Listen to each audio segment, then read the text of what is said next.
Hey there, practice of the practice community. Are you ready to take your private practice to the next level? Then mark your calendars for September 16th through 19th, 2024, because Level Up Week is back and bigger than ever. Insert rocket emoji here.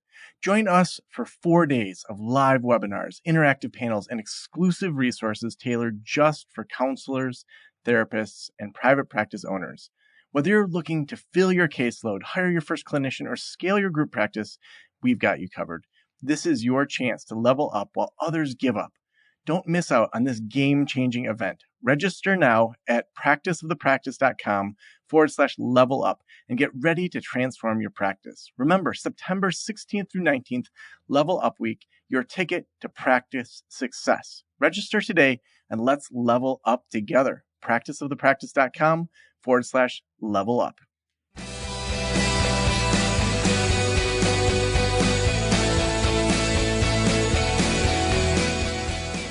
This is the Practice of the Practice podcast with Joe Sanok, session number 1057.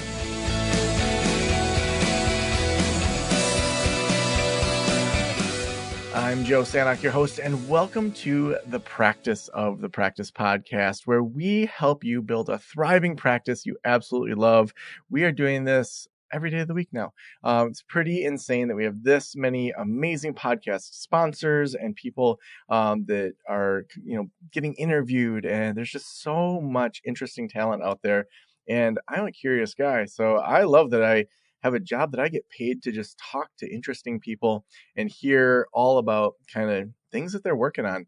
The last 3 episodes have been really interesting. We talked with Kevin, who started a nonprofit to fund psychedelic therapy. So that was episode 1054. We also talked about the difference between scaling and growth with Rob. And then HR, we talked with him about attracting and keeping top talent. So if you missed any of those episodes, those are the last 3 episodes, and you're definitely going to want to check those out. Also, September 16th through 19th, right around the corner, we have our next Level Up Week. So we do 16 webinars over 4 days to help you grow at every single stage of practice. So whether you are in the solo phase or just dipping your toes in there, maybe even you have your solo practice set up, but you're just not attracting clients or the right clients, we've got webinars for you. Maybe you're really full as a solo practice owner and you're like, it is time to add some people in, but I don't know if I want 1099s or W-2s or how do I do all that? We have a bunch of people from Group Practice Launch that are going to be guiding you through that, myself included. And then also, if you have a mega group practice, we've got some webinars for you. So you can walk through and pick whichever of those you want over at practiceofthepractice.com/level up. So that's right around the corner, mid-September. Can't wait to hang out with you at the 16th to the 19th.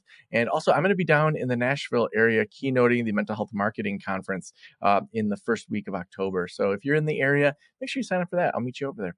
I am really, really excited about our guest today. Andrea Liebross is a big thinking expert for high-achieving women entrepreneurs. She helps these bold, ambitious women make the shift from thinking small and feeling overwhelmed in business and life to getting the clarity, confidence, and freedom that they crave. She is the author of best-selling She Thinks Big, the Entrepreneurial Women's Guide to Moving Past the Messy Middle and into the Extraordinary. And she's also the host of She Thinks Big, It's Time to Level Up. Andrea, welcome to the Practice podcast. Thanks for having me, Joe.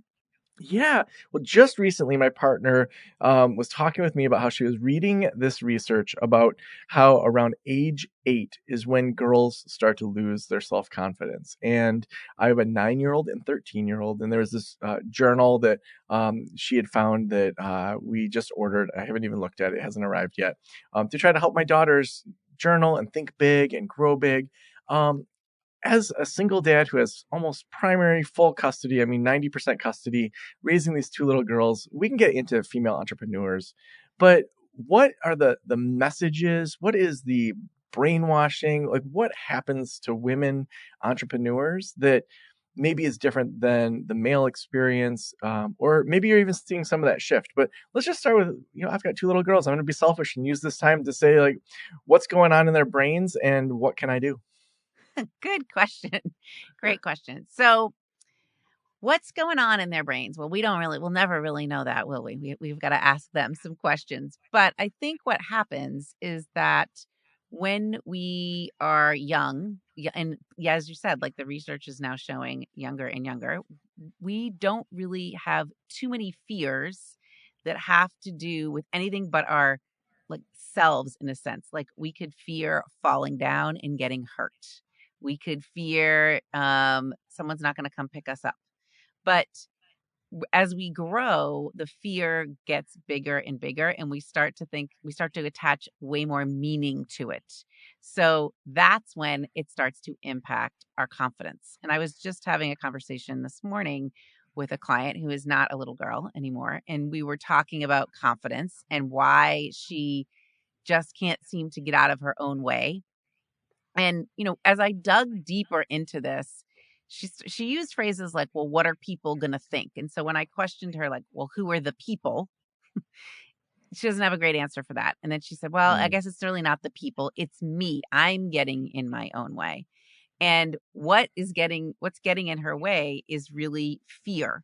And I think that that is the same thing that's happening to girls, young girls, that they are just like the 50-year-old woman, the 10-year-old woman is also fearing the unknown, fear of failing, fear that they're not going to have enough, like lack of resources.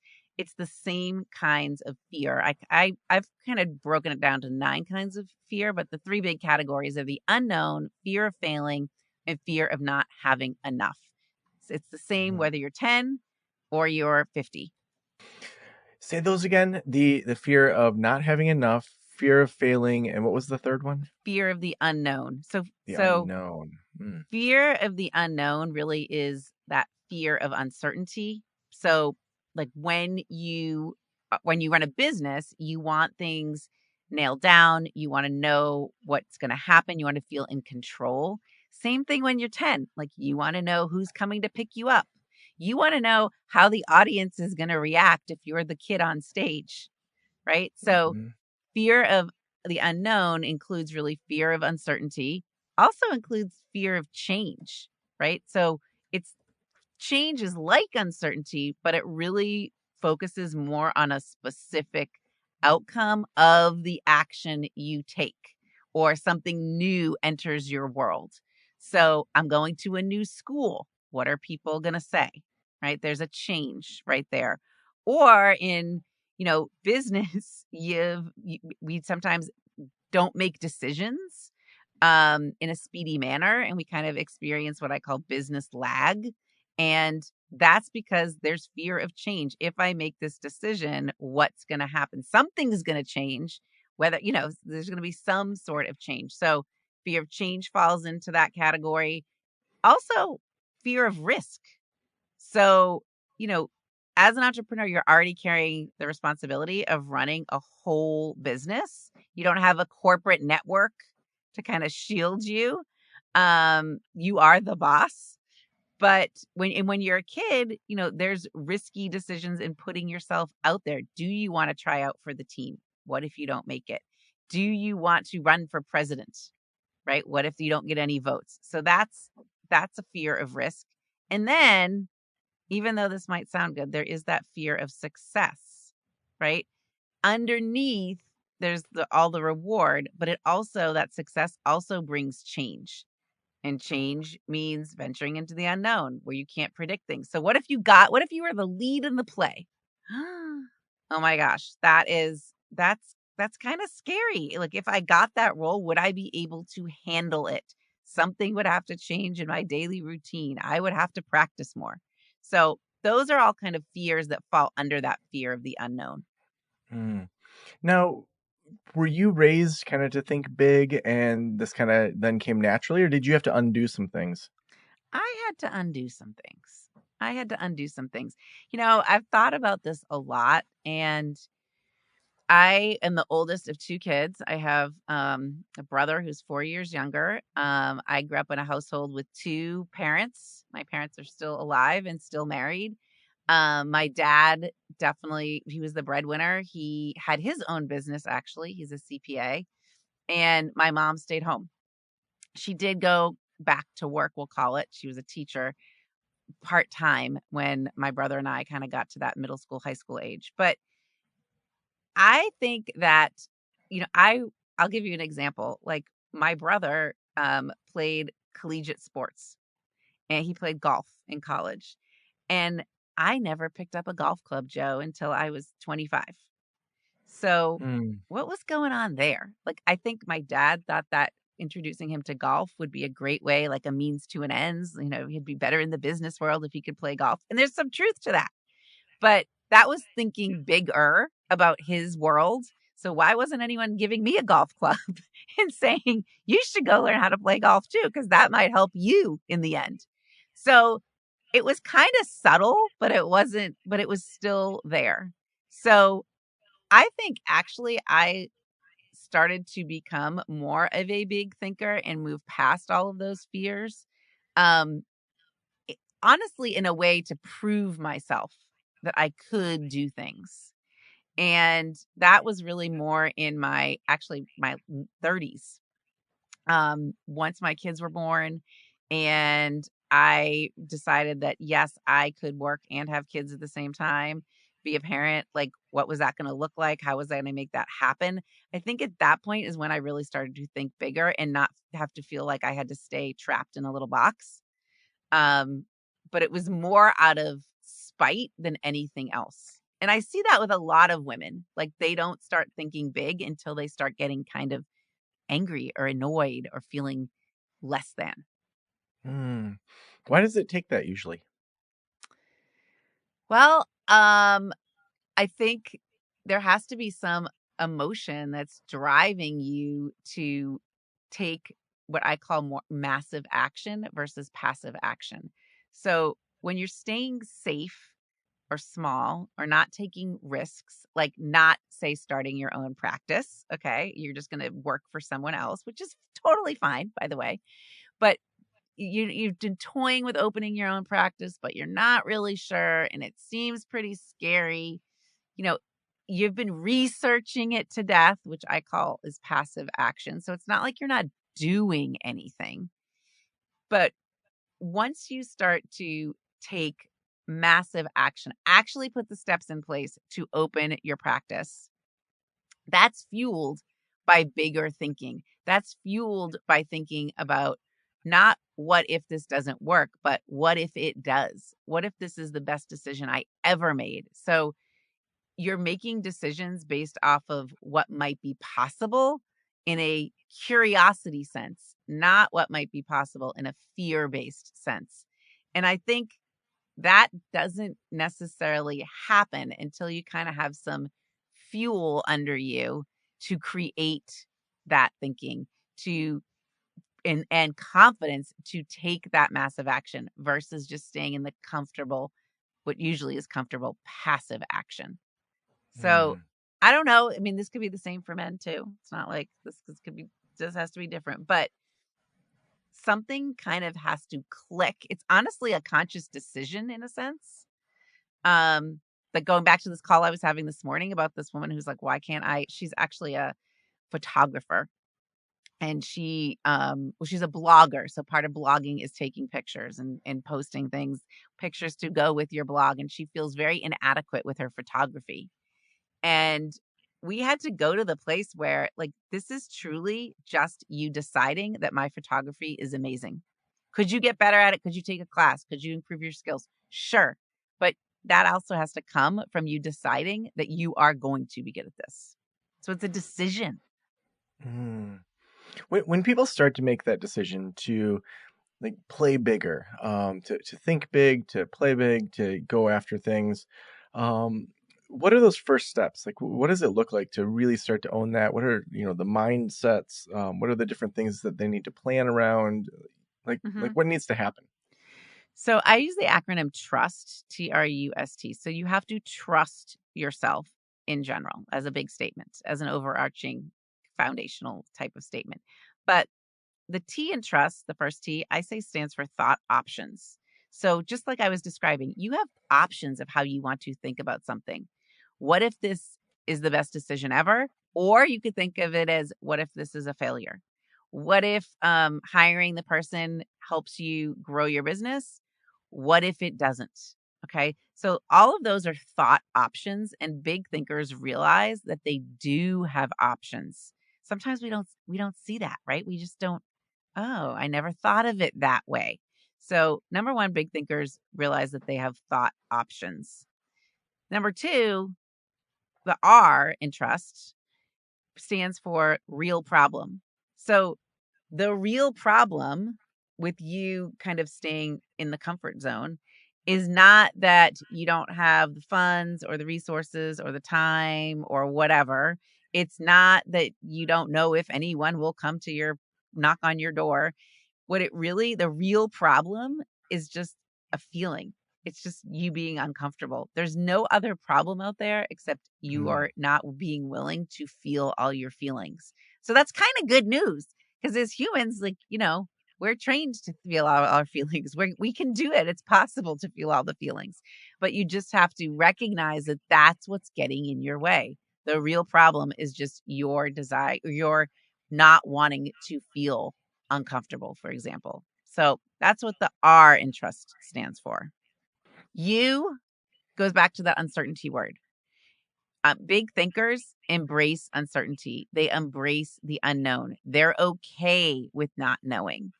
They're okay with taking a little bit of risk. I always love it when I'm on a call and maybe with a prospective client and they say something like, oh my gosh, this sounds great. Totally think this is what I need, but I'm just going to think about it. Okay. So I'm always like asking them, what exactly are you thinking about? So you mentioned like, hey, you're going to be speaking at an event in October. Come see us. So I'm sure some of the listeners like, maybe I should go, but I'm just going to think about it. What exactly are you really thinking about? What you're probably thinking about is you're not exactly sure how that day would go, or you're not exactly sure how working with me or you would go. Right. So you've got to embrace that. Yeah, you're not going to exactly know. And that's okay. And that's okay. So big thinkers, they need to get good at that. They need to get good at embracing the unknown. And that's what that U stands for. Mm.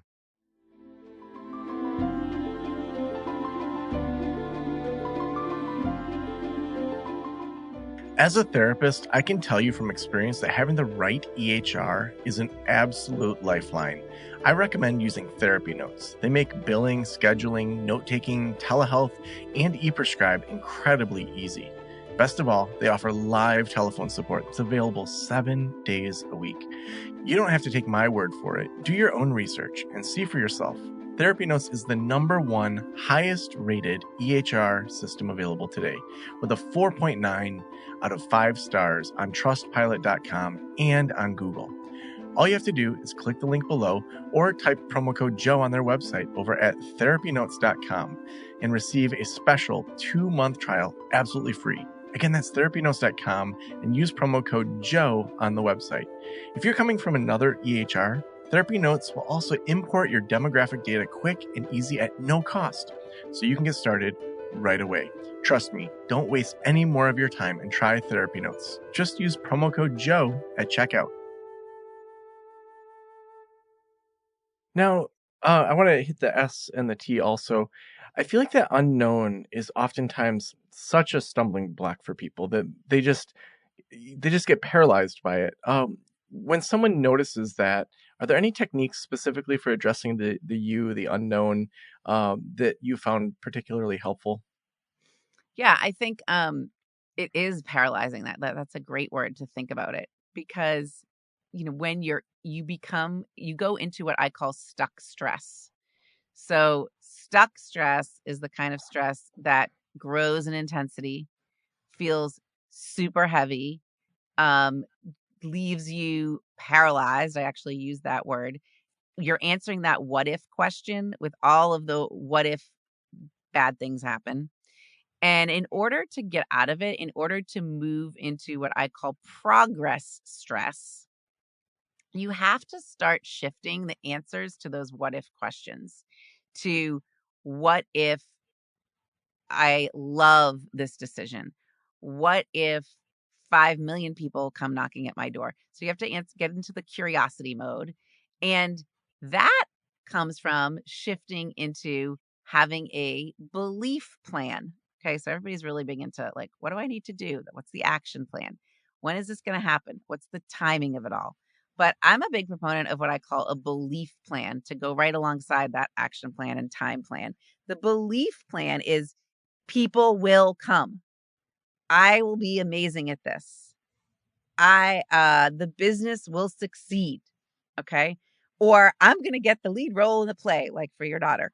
So when you have a belief plan, it's almost like I call it like a to believe list.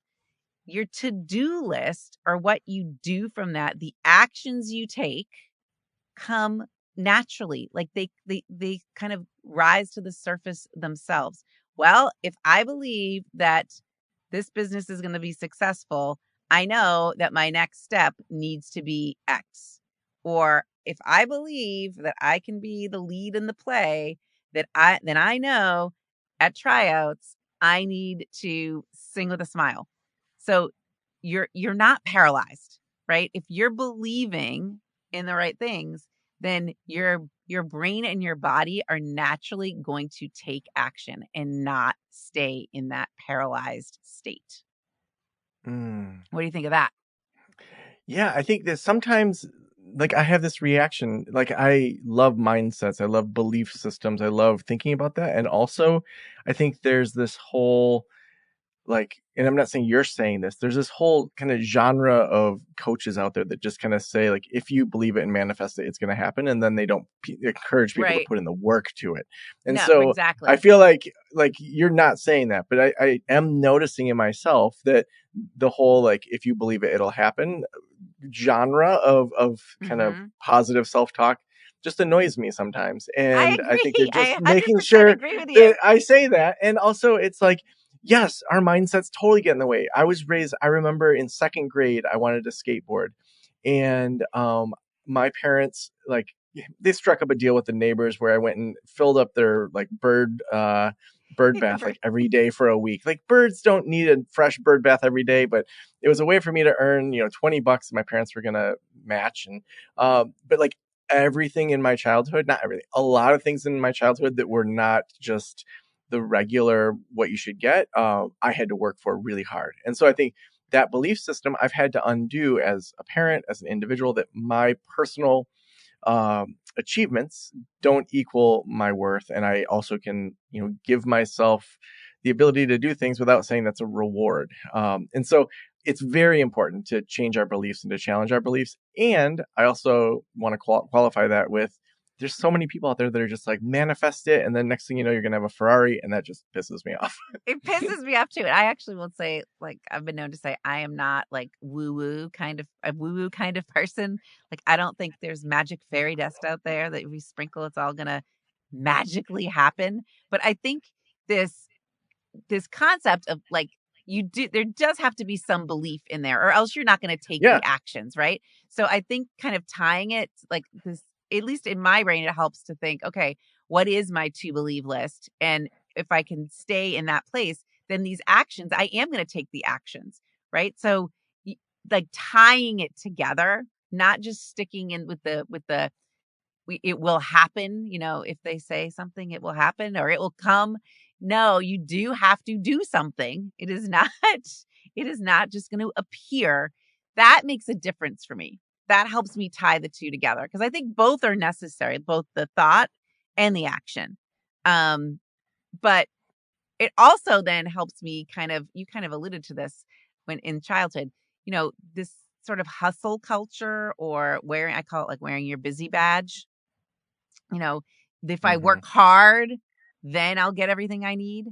Um, that can be a recipe for disaster too, because we can really burn ourselves out. So I feel like this is like a nice compromise in the middle, Yeah. that it's taking action, but it's also thinking the right things.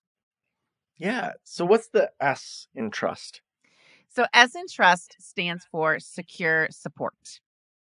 So I don't know about you, but I don't know any what I would consider big thinker or any super duper successful person out there who does not have a support team, system, something.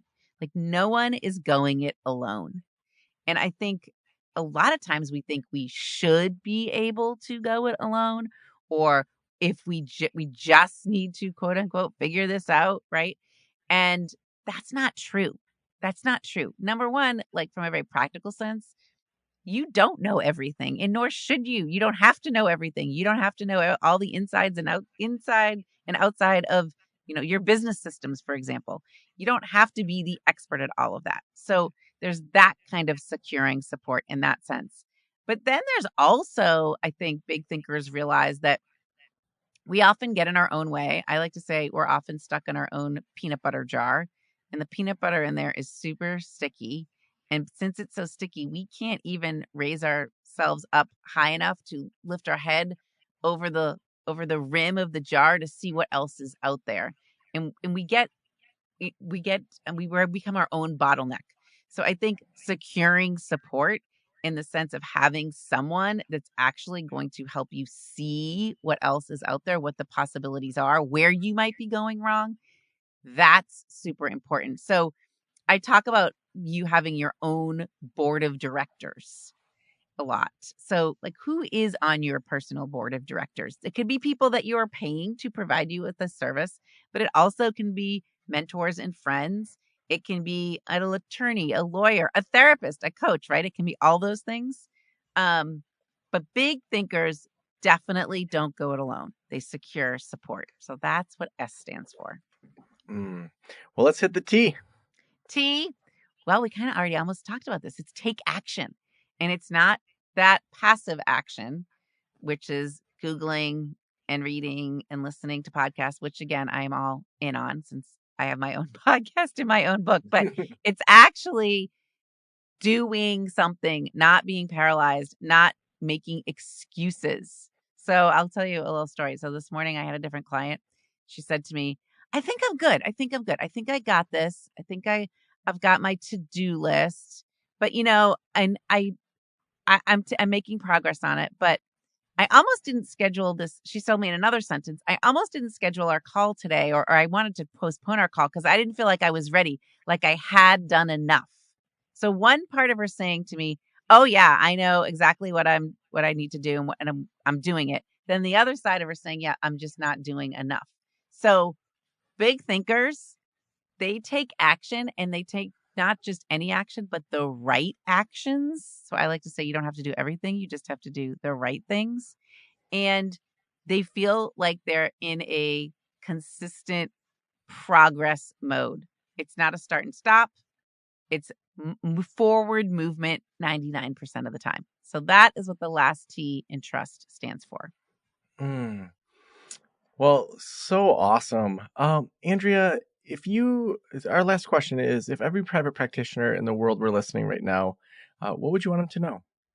I would want them to know that being a private practitioner, being a business owner, being an entrepreneur, it's really a journey in personal development disguised as an entrepreneurial adventure.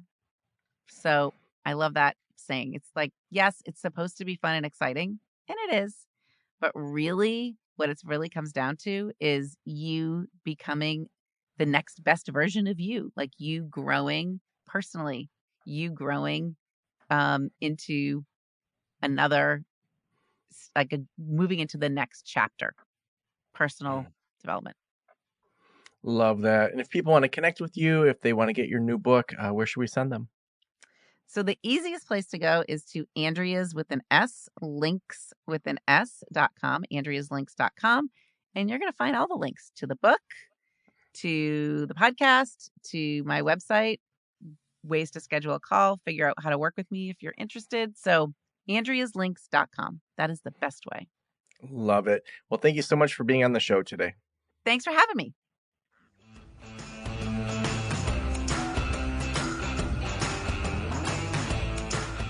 Well, if you are ready to level up week is coming September 16th to 19th.